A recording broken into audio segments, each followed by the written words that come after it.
নমস্কার বন্ধুরা, মিটমিরা চ্যানেলে আপনাদের সকলকে জানাই স্বাগতম। আশা করি আপনারা সকলে ভালো আছেন। তো আসুন, আজকে আপনাদের জন্য নিয়ে এসেছি নতুন একটি রেসিপি। মীরা রান্নাঘরে সকলকে স্বাগতম জানিয়ে আবারও নিয়ে চলে এসেছি নতুন স্বাদের একটি রেসিপি। তো আজকের রেসিপি হলো আমার রেস্টুরেন্ট স্টাইল এগ মশলা। তো তার জন্য আমি এখানে 6টা ডিম নিয়ে নিয়েছি।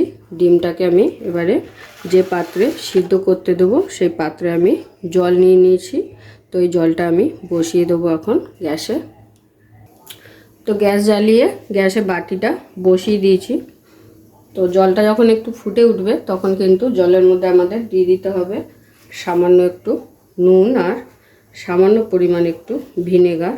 তাতে করে কি হবে, আপনাদের যে ডিমটা আছে খুব ভালোভাবে সেদ্ধ হবে আর ডিমের যে চোকলাটা আছে খুব সহজেই ডিমের গা ছেড়ে দেবে।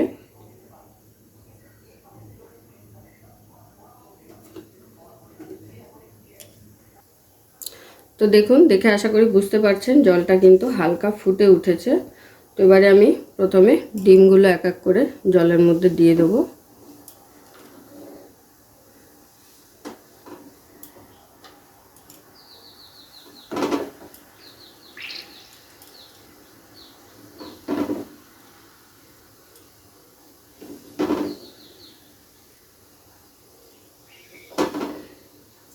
এবারে দিয়ে দিচ্ছি সামান্য পরিমাণ নুন আর এক ছিপি ভিনেগার।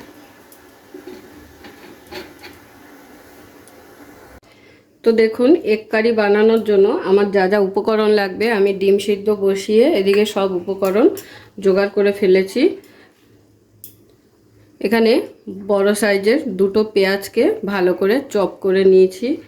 আর লাগছে আমাদের আদা রসুন বাটা আর টমেটো পিউরি, আর লাগবে কটা কাঁচা লঙ্কা কোচানো, আর লাগবে টক দই।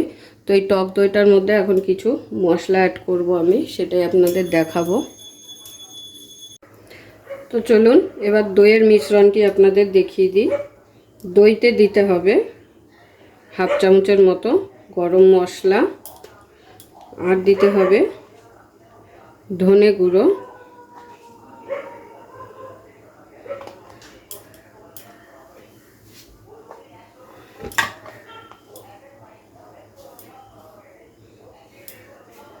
জিরে গুঁড়ো,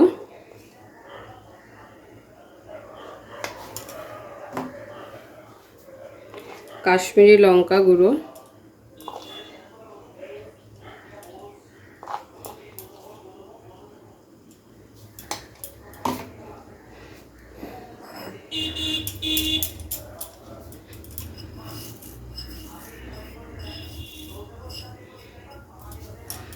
এরপর দিয়ে দিচ্ছি কাসুরি মেথি পাতার গুঁড়ো।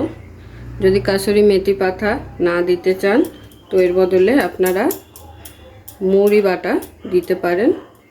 তো দুটো দিলেই কিন্তু যে কোনো একটা দিলেই হবে। তো এটা দিলে কি হবে, খুব সুন্দর একটা ফ্লেভার বেরাবে। এবারে সমস্ত কিছুকে একসাথে খুব ভালো করে মিশিয়ে নেব।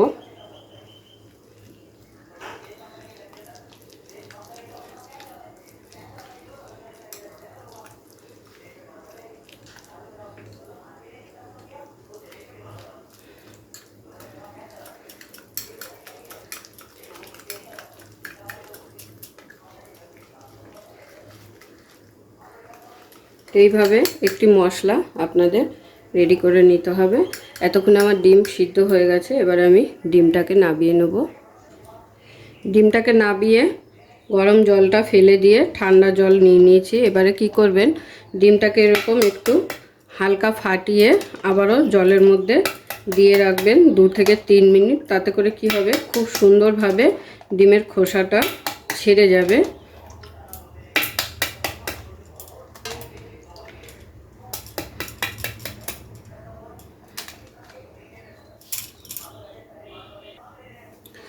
তো 2 থেকে 3 মিনিট হয়ে গেছে, আমি এবারে ডিমের খোসাগুলোকে ছাড়িয়ে দেখাচ্ছি আপনাদের।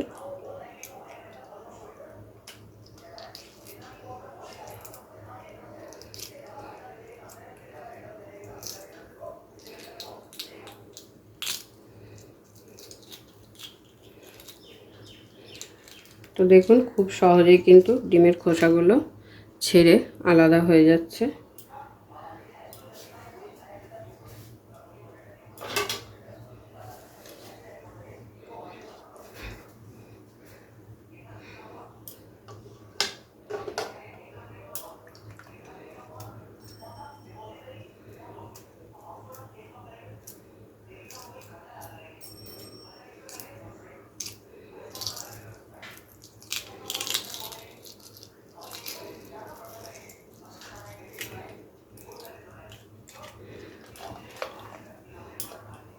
তো দেখুন সমস্ত ডিম আমার ছাড়িয়ে নেওয়া হয়ে গেছে। তো এবার ফাইনালি চলুন রান্নাটা শুরু করা যাক। রান্নাটা শুরু করার জন্য আমি এখানে বসিয়ে দিয়েছি একটি কড়াই গ্যাস ধরিয়ে। তো কড়াইটা গরম হয়ে গেছে, কড়াইতে দিয়ে দিচ্ছি সর্ষের তেল। রান্নাটা আমরা সর্ষের তেলেই করব। তো তেলের পরিমাণটা কিন্তু এই রান্নাটা করতে একটু বেশি লাগবে। তেলটা খুব ভালোভাবে গরম হয়ে গেছে। প্রথমে কি করব, ডিমগুলোকে হালকা করে ভেজে নেব।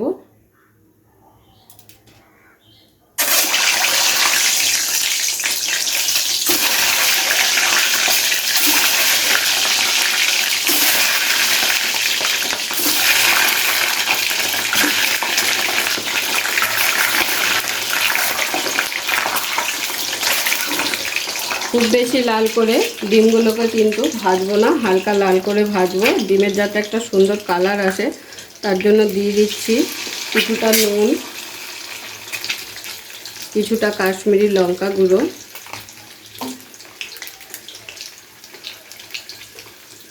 আর দিয়ে দিচ্ছি হলুদ গুঁড়ো।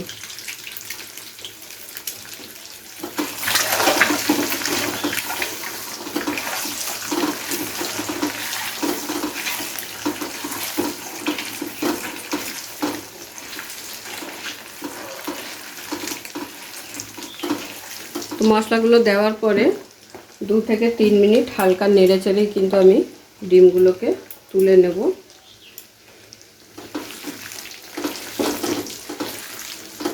ডিমগুলো আর ভাজবো না, এবার এক এক করে ডিমগুলোকে আমি তুলে নিচ্ছি।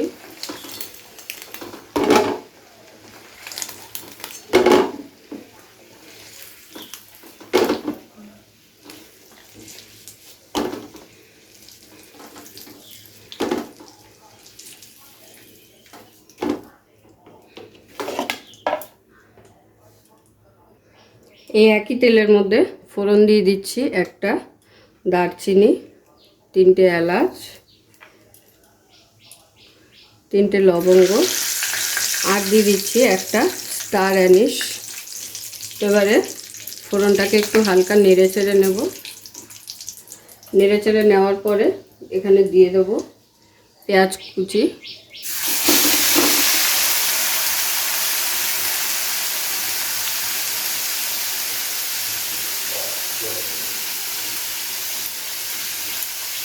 এবারে পেঁয়াজটাকে একটু সময় নিয়ে খুব ভালো করে ভেজে নেব, যতক্ষণে না পেঁয়াজের কাঁচা গন্ধটা চলে যাচ্ছে আর পেঁয়াজটা হালকা ব্রাউন কালার হয়ে যাচ্ছে। তো পেঁয়াজটাকে আমি খুব ভালো করে হালকা করে ভেজে নিয়েছি, হালকা ব্রাউন শেপ এসে গেছে কালারটা। তো এখন এর মধ্যে দিয়ে দেবো কাঁচা লঙ্কা কুচি। তো এটাকে দিয়ে একবার আবার ভালো করে একটু নেড়ে নেব।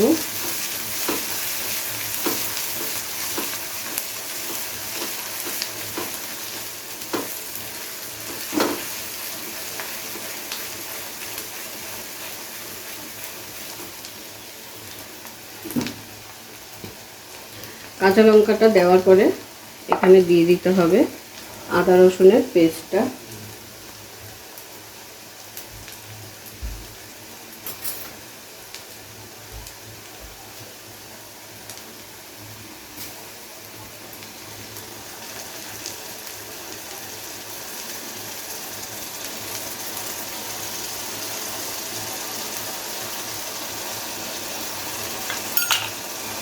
আদা রসুন বাটা আমি এখানে 2 টেবিল চামচ দিয়ে দিলাম। এবারে পেঁয়াজের সাথে একটু ভেজে নেব ভালো করে, আদা রসুনের কাঁচা গন্ধটা চলে যাওয়া পর্যন্ত।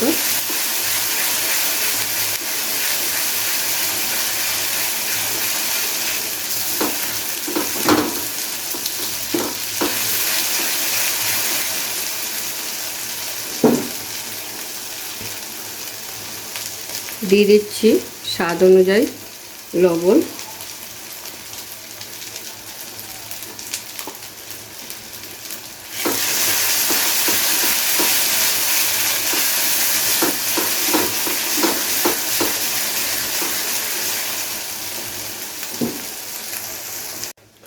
তো আদা রসুনটাকে পেঁয়াজের সাথে খুব ভালো করে ভেজে নিয়েছি। আদা রসুনের কাঁচা গন্ধটাও চলে গেছে, আর দেখুন পেঁয়াজের কালারটাও কিন্তু অনেক সুন্দর এসে গেছে। তো এবার এখানে দিয়ে দেবো টমেটো পিউরিটা। টমেটোটা দেওয়ার পরে কিন্তু খুব ভালো করে একটু ধৈর্য নিয়ে কুক করে নিতে হবে, যাতে টমেটোর কাঁচা গন্ধটা চলে যায়। টমেটোর কাঁচা গন্ধটা যেন একদমই না থাকে, তাহলে কিন্তু এই এগ মশলা কারির মানে যে একটা টেস্ট সেটা কিন্তু আসবে না। তো এটাকে এবারে একটু সময় নিয়ে খুব ভালো করে আমরা ফ্রাই করে নেব। তো দেখুন টমেটোটা আমি প্রায় 3 থেকে 4 মিনিট খুব ভালো করে কষিয়ে নিয়েছি পেঁয়াজের সাথে। আর টমেটোর গা থেকে কিন্তু তেল ছাড়া শুরু করেছে। টমেটোর যে এক্সট্রা জলটা ছিল সেটা কিন্তু খুব ভালোভাবে টেনে গেছে, আর মশলাটা খুব ভালোভাবে কষে গেছে। এই সময় আমাদের দিয়ে দিতে হবে দইয়ের যে মিশ্রণটি করে রেখেছি সেটা।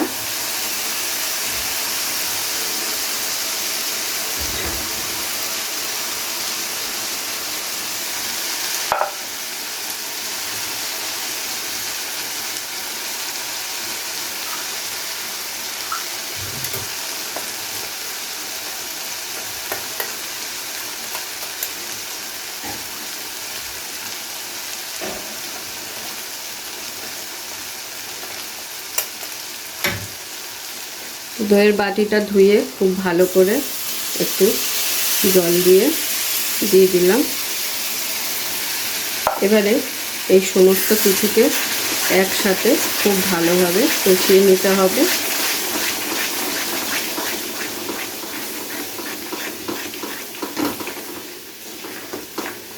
দেখতেই পেলেন কত সহজে কিন্তু এই রেসিপিটা ঘরেই বানানো যায়। হোটেল বা রেস্টুরেন্টে যেইভাবে এগ কারি মশলা এগ কারি বানায়, তো সেইভাবে কিন্তু আপনি চাইলে ঘরে বসেও বানিয়ে নিতে পারেন। তো খুব ভালো করে একটু সময় নিয়ে আবারও এই মশলাটাকে কষিয়ে নেব।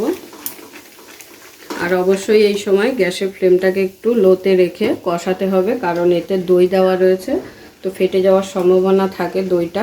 তো সেই জন্য দইয়ের কোনো রেসিপি করলে অবশ্যই সেই সময় একটু গ্যাসের ফ্লেমটাকে লোতে করে নিয়ে মশলাটা কষিয়ে নিতে হবে। দিয়ে দিচ্ছি এর মধ্যে সামান্য একটু মিষ্টি, কারণ এখানে টক দই টমেটো দুটোই পড়েছে, তাই স্বাদটাকে একটু ব্যালেন্স করার জন্য সামান্য একটু মিষ্টি দিয়ে দিলাম। কিন্তু যারা মিষ্টি পছন্দ করেন না তারা স্কিপ করে যেতে পারেন।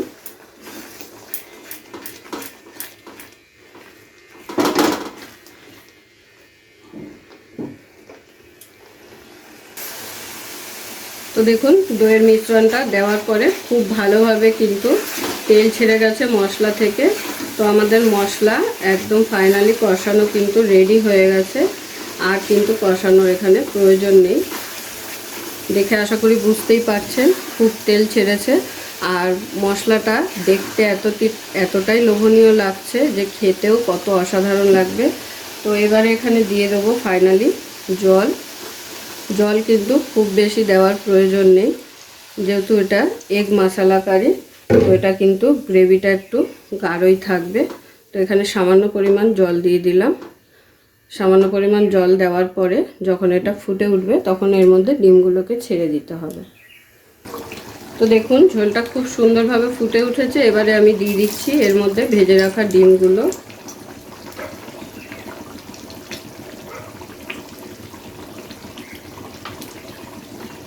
তো ডিমগুলো দিয়ে একবার খুব ভালো করে নেড়ে চেড়ে দেবো। এরপরে ঢাকা দিয়ে দেবো, না হলে কিন্তু খুব ছিটকাবে। ঢাকা দিয়ে রান্নাটা করে নিতে হবে। তো প্রায় 10 মিনিট হয়ে গেছে, আমি এবার ঢাকাটা খুলে একবার দেখিয়ে দেবো আপনাদের। তো দেখুন কালারটা এত সুন্দর এসেছে,